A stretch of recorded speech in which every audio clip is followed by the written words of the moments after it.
Hello, happy New Year's Eve. I am so glad you clicked on this video because it's gonna hold me accountable. The more views I get, the more accountable I'll feel like I need to be held. Did that make sense? I need to be held? Anyway, if you're new, my name is Rachel Engelbarts and I'm a mom to 3 young kids. And this New Year's resolution video, well, one of them has something to do with my kids, but the rest of them all have something to do with me and how I'm gonna focus on myself in 2021. God knows I need to prioritize my self-care a little bit better this year. I have made a list of things that I plan on being very intentional about this year, and some of them I'm already doing, which will be good because that will mean not a drastic change. I feel like the more drastic of a change that you try to implement in your life, then the less likely you are to stick to those things. So some of them are things that I've already been fairly good at that I want to stay consistent with in the future.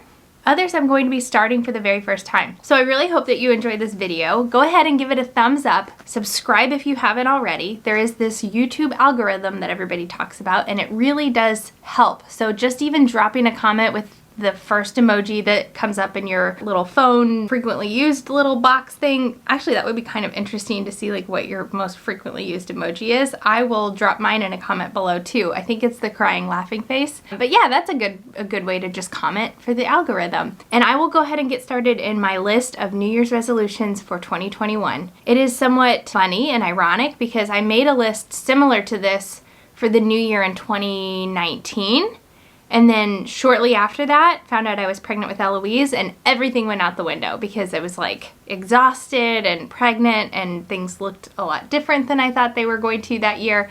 It's just really funny. So I'm making this list with the idea that I will not be pregnant in 2021, but only God knows the answer to that. Number 1, and this was sort of part of my New Year's resolution for 2020, and that is to buy more ethically and sustainably. Definitely by far the most sustainable way you can purchase is to purchase used, gently loved, pre-loved, gently used, secondhand. All of those things are easily the best way to consume less and to fill the need with something that already exists out there instead of perpetuating the production and consumption cycle that we are stuck in as a society. I feel like the United States is way behind a lot of other countries on sustainability, and I just plan on doing my part to be part of the solution and not part of the problem. I'm not perfect.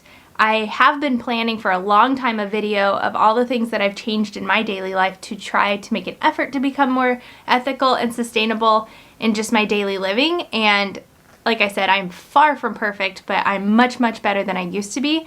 And I plan on making changes that I can stick with in the future. So my first number 1 resolution is to continue being even more ethical and sustainable. What's cool is along with that, you end up buying locally, you end up supporting small businesses a lot. You don't buy from like the big box stores as often, and you're doing so much good. Like for example, I got Lyndall a Cuddle and Kind doll for Christmas. That checked so many boxes for me. It purchased a sustainably and ethically sourced doll that provided sustainable income for somebody in a country where they may not otherwise be able to find a fair wage job. It is supporting a, I guess, Cuddle and Kind. I don't know if they could be considered a small business at this point, but it's not buying from somewhere like Walmart or Target or one of the giant retailers. There's like a meme floating around that said, when you buy from a small business, you're helping pay for their daughter's ballet lessons and not helping the CEO of the company buy their 3rd home in Aspen, which I think is like a good way of looking at it. Another resolution I have for this year is to periodically declutter the house. And this is something I think I'm going to put in my calendar where I pick areas of the house and every couple of weeks I choose an area to declutter and to really go ham on and be ruthless. Frankly, I'm going to do my closet, the kitchen cabinets, the Tupperwares, the kids' clothes, all the pantry, all the areas of the house that tend to gather clutter and to get overwhelmed with stuff. Quarterly at least, every 3 months or so, I'm going to be going through and decluttering these areas, but I'm breaking it up to where I'm doing like one area every few weeks, and then it'll end up being quarterly for each of the things, if that makes sense. I'm really excited about this resolution, and I think putting it on my calendar is going to make sure it happens and it won't end up being this giant job where I have to declutter everything all at once.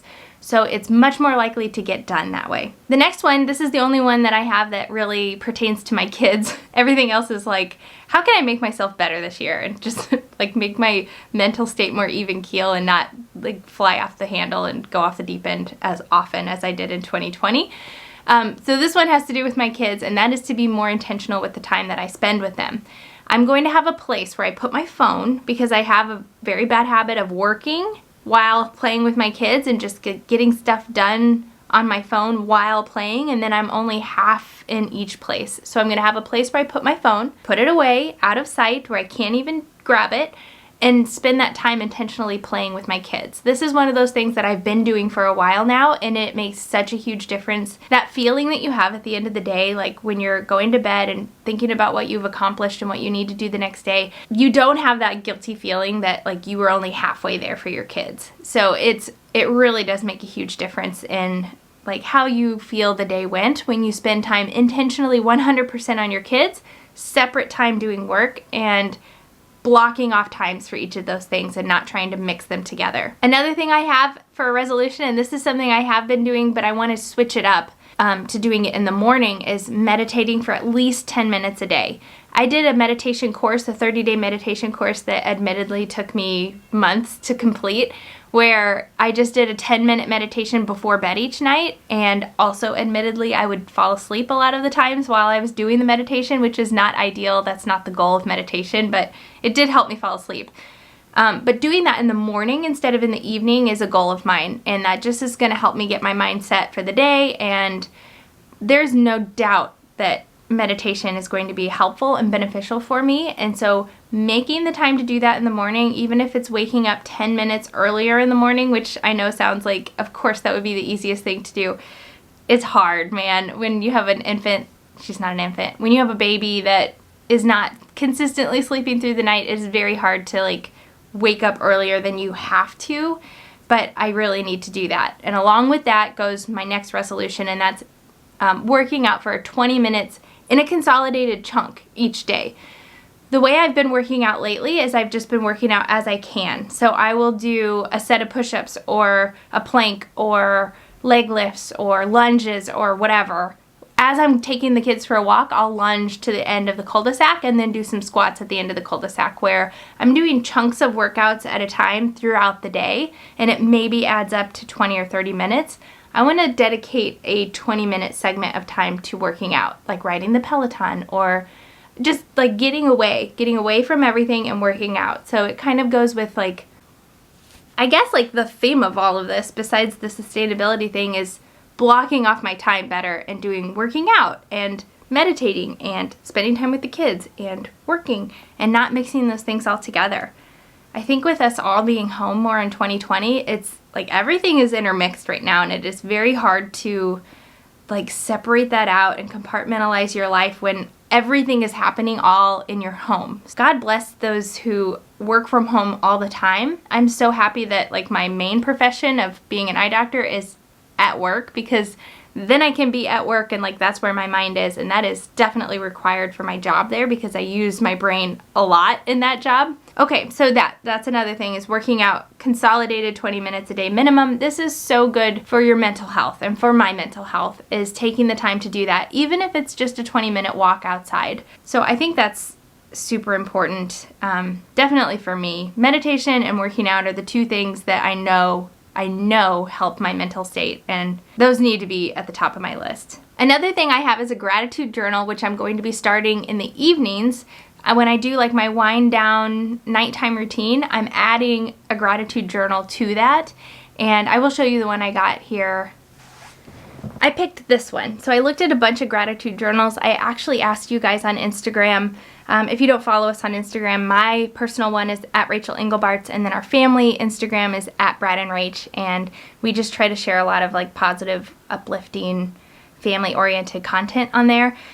But I asked for recommendations on a gratitude journal, and a few of you recommended, what is her name? Erin Condren.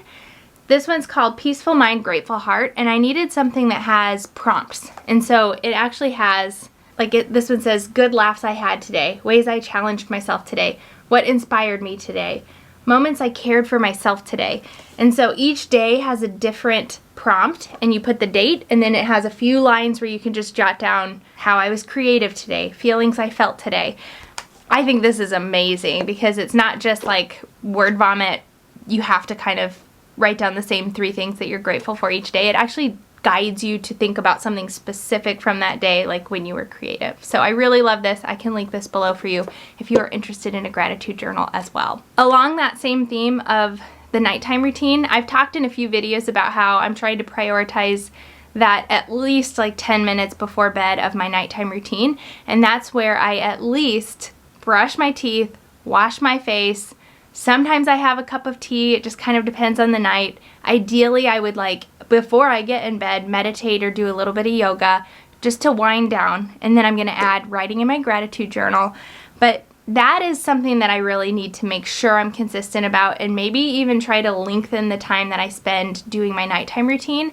I am guilty of being like on social media or watching a TV show or working up until almost the minute I go to bed, and maybe shutting all of that down like 30 minutes or an hour before I go to bed will start to be my routine. And maybe I'll start small and creep it up and just kind of see how it goes. But like I said, I'm guilty of working up until the moment I go to bed, and that has to change because then it takes me forever to get my mind shut off. Part of that will continue to be brushing my teeth, washing my face. We were sponsored by Tula a while back, and I'm still using the Tula products, and I love them. This is not a sponsored video, but I'm obsessed with Tula. They're great, great products. So if you're looking for a new skincare routine, maybe try them out. So that is part of my nighttime routine for sure.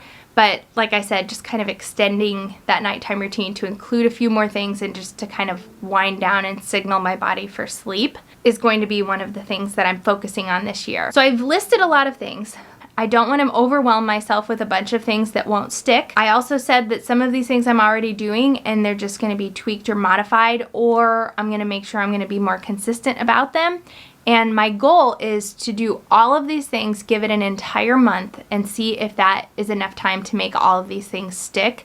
And for me to notice enough of a benefit that I will continue to do that most days throughout the rest of the year. Of course, there's going to be crazy, wild days that it just doesn't happen, but my goal is to do it every night without fail. Not every night, but my goal is to do it, these things, every single day without fail, for at least the entire month of January, and then after that kind of reassess and see what's realistic and what needs to be tweaked or altered.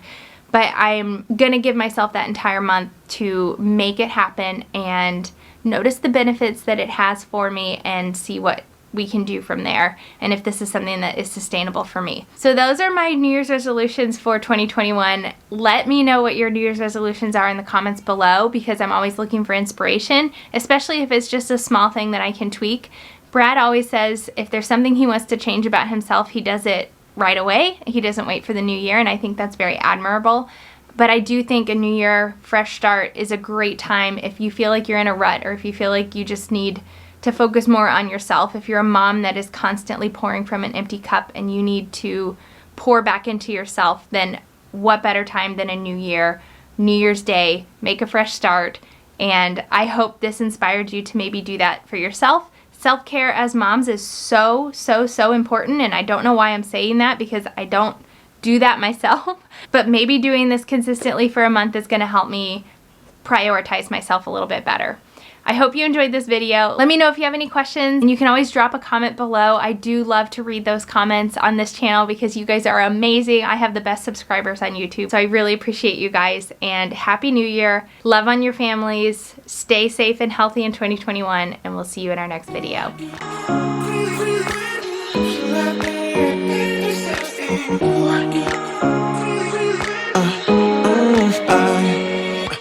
Every night I'm going on the grid, texting back, I want you, hit you up, I'm on the other side, I miss you, miss you.